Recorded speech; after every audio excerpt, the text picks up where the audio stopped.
बिस्मिल्लाहिर्रहमानिर्रहीम। अस्सलाम वालेकुम डियर स्टूडेंट्स। जी लास्ट लेक्चर में हमने फ़ंक्शन की डेफिनेशन को रिकॉल किया था जो आपने मैट्रिक और फर्स्ट ईयर में पढ़ी थी। आज जो है हम फ़ंक्शन को थोड़ा रियल वर्ड प्रॉब्लम्स के हवाले से देखेंगे और फिर फॉर्मली इसको डिफ़ाइन करेंगे। ठीक है, नेक्स्ट इसके बाद इसकी टाइप्स को डिस्कस करेंगे। ठीक है, हाँ जी। तो रियल वर्ड प्रॉब्लम्स के हवाले से जब हम देखते हैं तो फंक्शंस क्या हैं। फंक्शंस इस तरह के टूल्स हैं जिनकी मदद से हम अपनी ये जो रियल वर्ड के जो प्रॉब्लम्स होते हैं उनको मैथमेटिकल टर्म्स में डिस्क्राइब करते हैं। इसके लिए मैं आपके सामने एक एग्जांपल रखती हूँ। For example, let this is a square whose each side has the length x. Now if we have to find the area of the square, then we will find area A is equal to width into length. Now here A is equal to आपकी width जो है वो भी x है और length भी x है, तो एरिया आपका बन गया A is equal to x square. हाँ जी, तो अब इसको आप देखें ज़रा, A is equal to x square, तो इसमें हम कहते हैं कि area is the function of x। अगर आप इसको देखो तो इसमें आपका जो एरिया है वो x की वैल्यू पे डिपेंड कर रहा है। ठीक है, जितनी x की वैल्यू ज़्यादा होगी एरिया आपका उतना ज़्यादा आएगा। ठीक है, इट मीन्स कि आपका स्क्वायर बड़ा होगा। अगर आपकी x की वैल्यू कम होगी तो उसके कोरेस्पॉन्डिंग एरिया भी आपका कम आएगा। ठीक है, इसका मतलब है कि आपका स्क्वायर जो है वो छोटा होगा। इसके साथ हम एक और एग्जाम्पल जो है वो उसको देखते हैं। Let this is a circle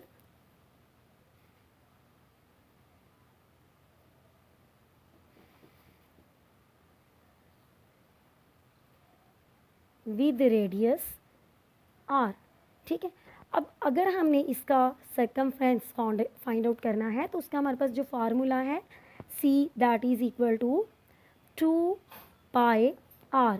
यहाँ पे c आपका क्या है, सर्कमफ्रेंस ऑफ द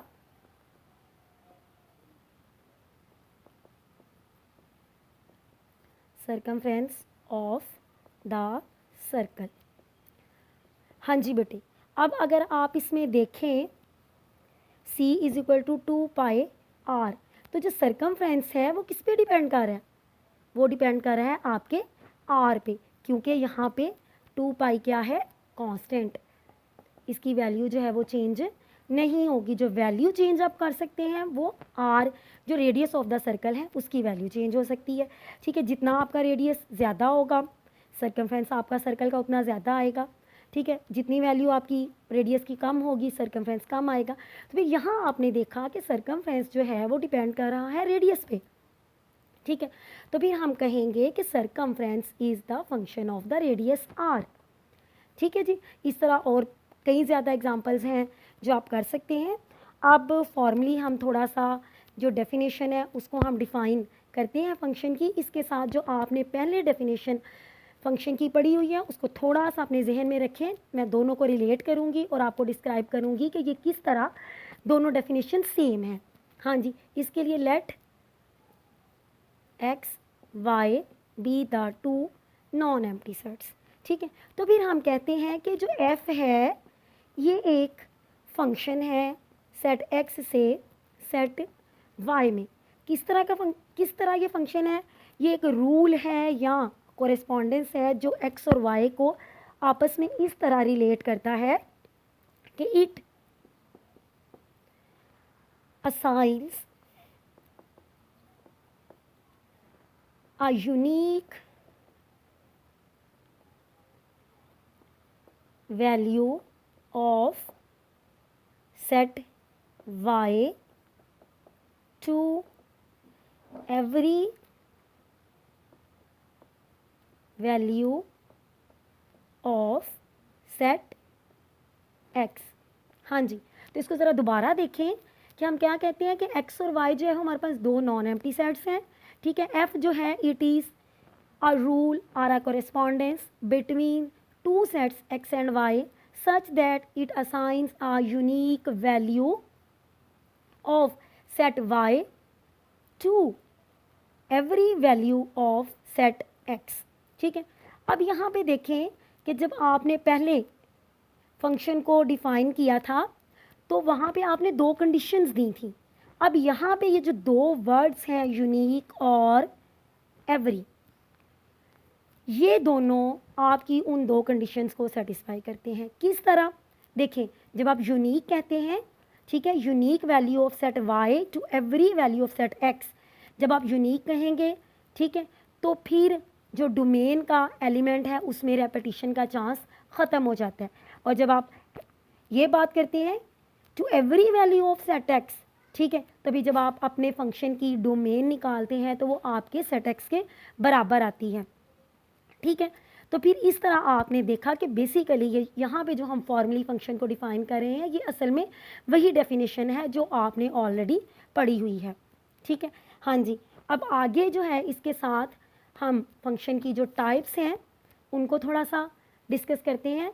उसको डिस्कस करने से पहले सिंबॉलिकली देख लें कि अगर हम इसको किस तरह लिखेंगे. अगर एक्स से वाई में हमारे पास एक जो फंक्शन है, ठीक है, तो उसको हम सिंबॉलिकली लिखेंगे f of x is equal to y. इसका मतलब क्या है? इसका मतलब है वैल्यू ऑफ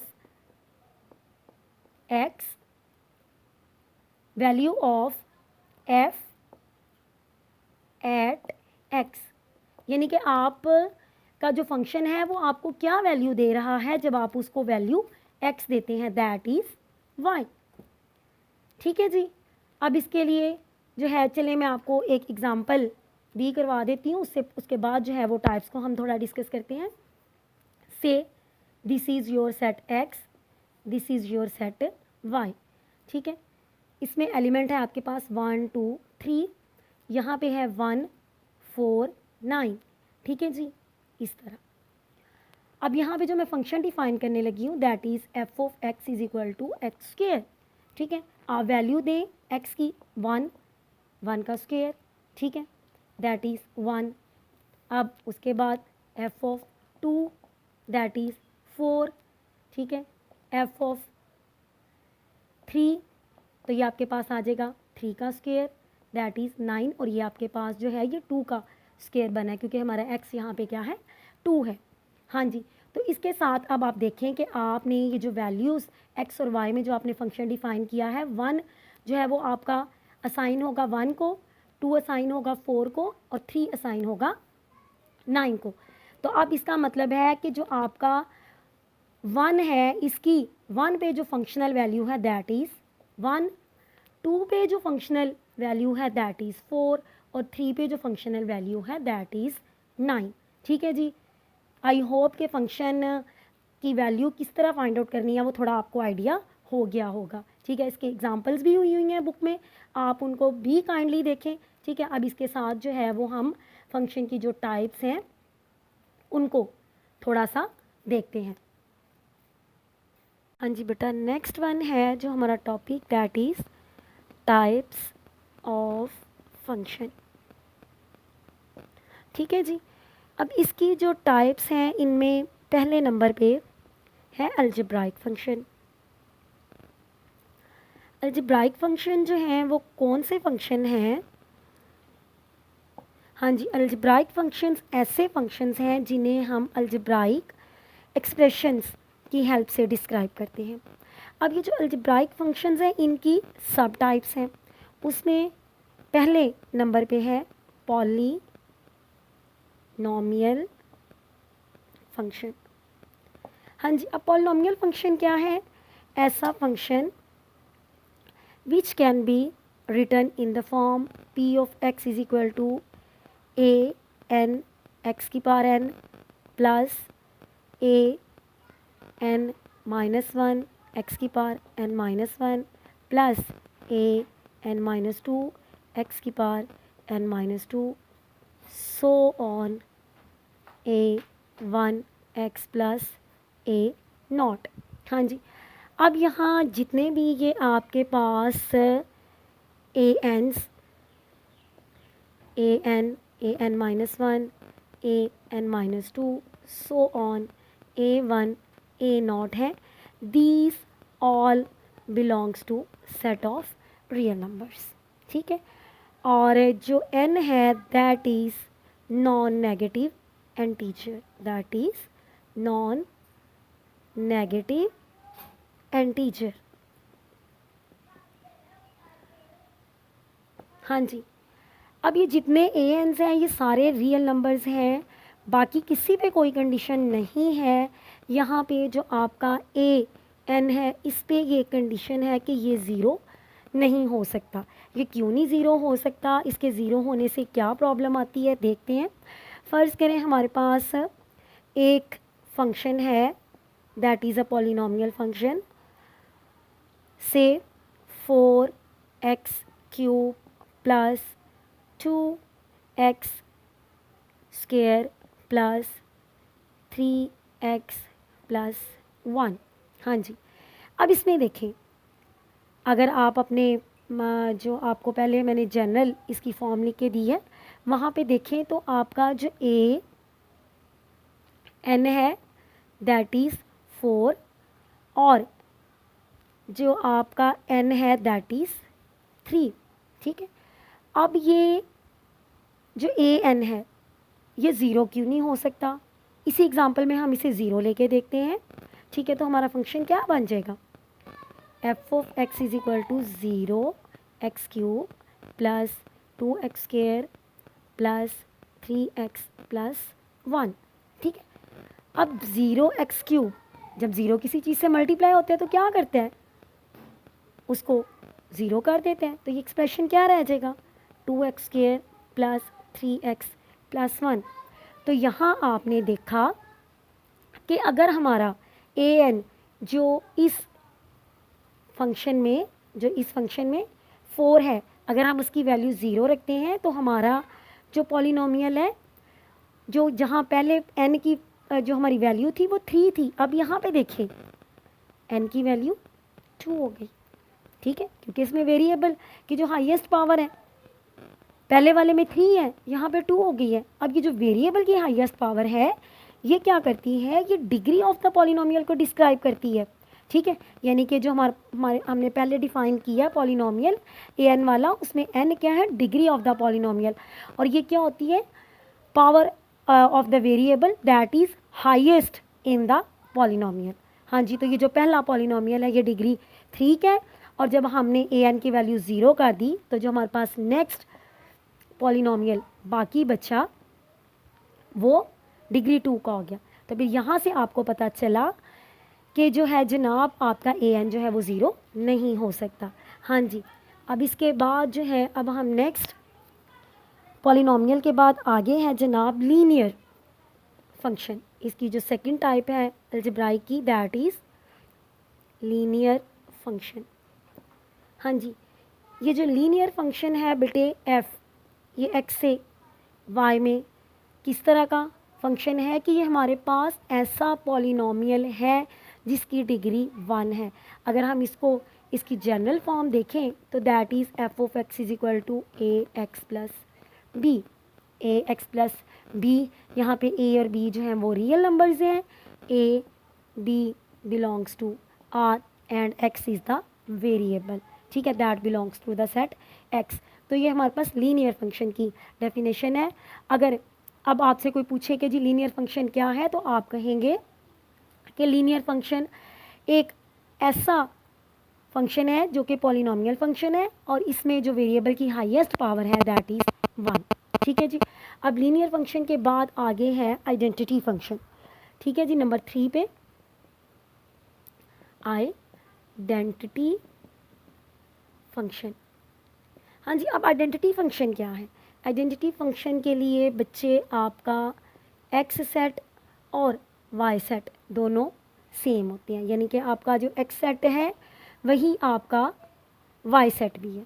ठीक है.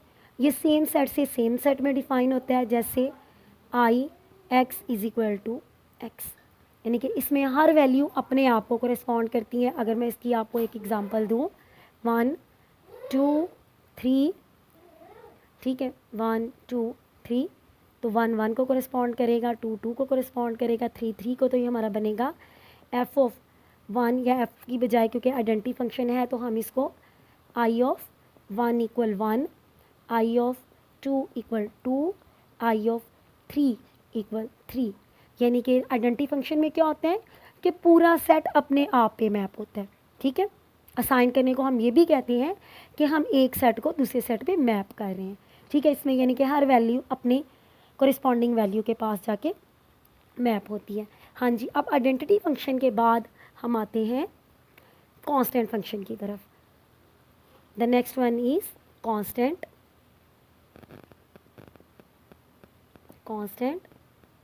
फंक्शन।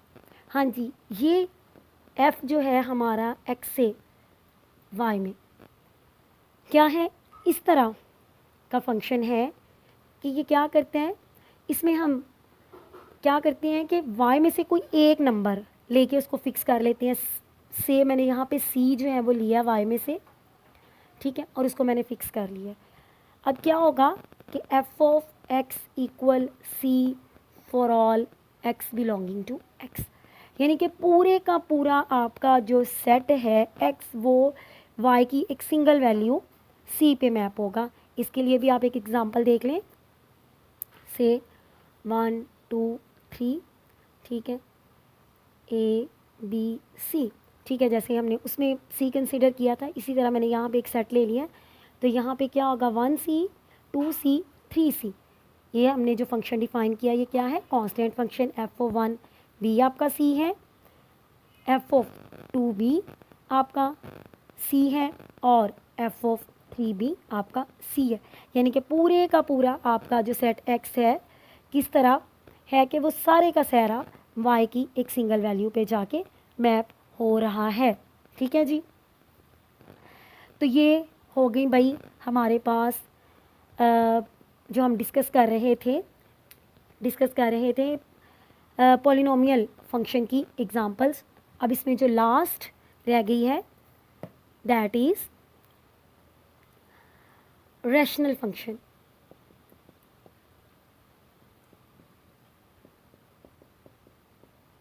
हाँ जी, रैशनल फंक्शन क्या है जी बेटे, रैशनल फंक्शन सेट x से y में इसको हम इस तरह डिफाइन करेंगे, f of x is equal to p of x over q of x। हाँ जी, आपको थोड़ा सा रैशनल नंबर्स थोड़ा सा क्या बल्कि ज़्यादा सारा याद होगा कि रैशनल नंबर्स क्या होते हैं। ठीक है, ये थोड़ा सा उसके साथ इसको रिलेट करके देखें। ठीक है, हाँ जी, वहाँ पे आप ये कहते हैं ना कि रैशनल नंबर इस तरह के नंबर होते हैं जिन्हें p बाई क्यू की फॉर्म में हम लिख सकते हैं। ठीक है, और वहाँ पे हम कहते हैं कि p और q इंटीजर्स हैं और q जो है वो ज़ीरो नहीं हो सकता। तो इसी तरह यहाँ पे रैशनल फंक्शन क्या है कि ऐसा फंक्शन है f ऑफ x जिसे हम p of x over q of x की फॉर्म में लिख सकते हैं।